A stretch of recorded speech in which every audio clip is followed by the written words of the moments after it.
First, let's define pareidolia.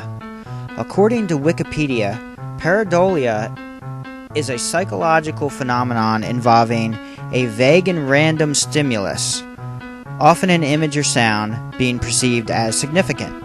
Common examples include seeing images of animals or faces in clouds, the man in the moon or the moon rabbit, and hearing hidden messages on records playing in reverse. I often have people tell me that my interpretation of an ad is simply pareidolia, and then often go on to say I'm crazy. However, according to scientists and researchers, pareidolia is hardwired from birth in every human, unless you have had a serious brain injury such as a stroke.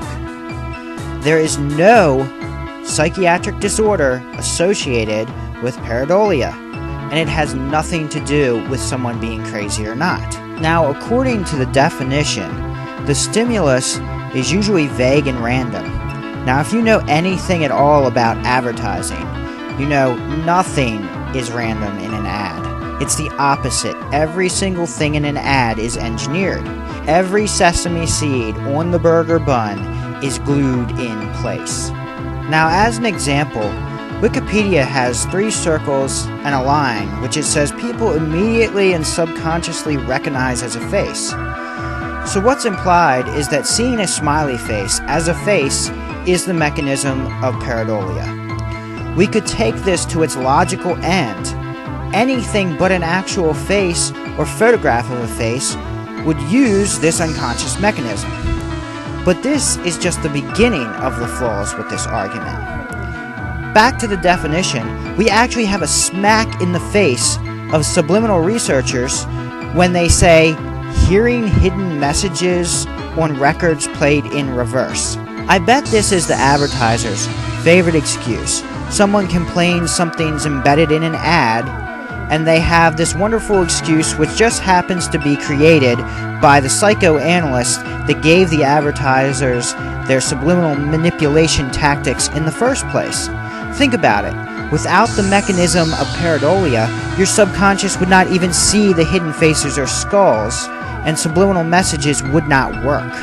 Often the people who use this false pareidolia argument will also say subliminals can't affect them because they cannot see them. But as I've just shown, these two arguments are completely incompatible. So I point out the words sex, skulls, devils, often in clouds. So let's analyze. First, if I look at clouds, the normal mechanism of pareidolia will sometimes create the illusion of a real-world object, but almost never the same sex and death stimuli that I can find in nearly every ad. The same goes for the rest of my family. Nothing in an ad is natural or real. An ad is designed specifically to manipulate. An ad's sole purpose is to create profit. These people will use every tool at their disposal for money. Advertising is over a $280 billion a year industry. So huge it single-handedly paid for network TV for over 60 years. Advertising is by far Google's main business. It's huge. I cannot find subliminals in almost any non-government ad from before 1950, and nothing in foreign language ads before 1970. Yet, I can find them in almost all new ads. Why do clouds and smoke appear in such a high percentage of ads, especially movie posters, when the most idyllic scenery would be a perfectly cloud-free sky?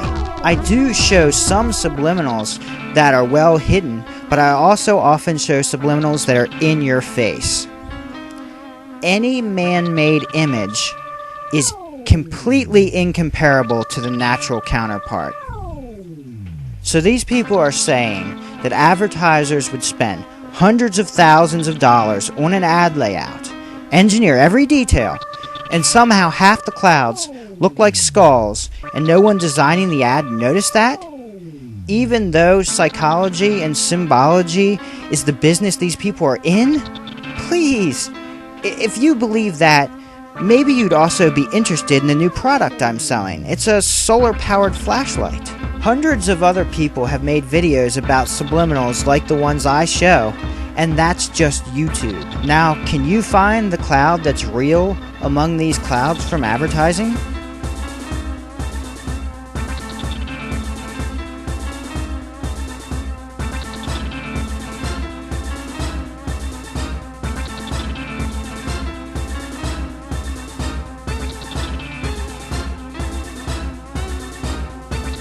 I took a picture of the first cloud I saw. In my real cloud, I don't see any of the well-defined eye sockets I find continuously in manipulated ad clouds. There's really not much of anything at all, like in the ads I show. I guess these same morons would tell me the word Google is not camouflaged in these images, and they could see all the same illusions on their bathroom wall. Even though all of these images are done by Google, and they're specifically designed to say Google. And for the incredibly mentally handicapped, I'm not saying this is a conspiracy. They are supposed to say Google. So if you thought I was claiming Google Doodles are a subliminal conspiracy... You serious? Us, really? Move along. That's just your pareidolia. Nothing to see here. And for you people talking about your bathroom wall instead of clouds, your argument is even more of a mess. Because the type of wall you're talking about is corporate made, not natural. The design is manufactured. It also happens to be the selling point, so call Georgia Pacific and ask them if there are subliminal messages in your bathroom wall design. Completely flawed, irrelevant argument. I am now renaming this pareidolia excuse the "that was a pigeon" argument. Then they'll try and reword this excuse and say that everything is just a coincidence. These are the people who think everything in the universe is a product of coincidence. Following this logic, the person must also admit that they are alive because of a massive coincidence. A complete opposite to me, a person who knows I'm here for a purpose. Let's see where your meaningless, coincidental life leads you to. So in this view, I must be the master of coincidence. I have found thousands of subliminal messages. How many coincidences does it take for something to no longer be coincidence? Instead of arguing with me, you should be asking me to pick your lottery numbers or stocks to invest in. I realize that there are lots of ridiculous theories out there, but none of these people ever look at the evidence I provide in the great subliminal message deception. They absolutely will not watch my videos with the document. The thing is, all anyone has to do is take an honest look at the advertisements and the whole problem is solved. They can't take an unbiased look though. They cannot admit that they made a mistake by trusting in media. These are the people that will argue a point that they know is incorrect, just so they can maintain a facade of infallibility. I can admit when I'm wrong. This same bias is behind many of the world's ills, such as racial superiority, religious hatred, hatred of religion, and party politics. This bias is exactly what the elite need in people to keep their world order. Stop lying to yourself. So what if life is scary? This is not a fantasy world.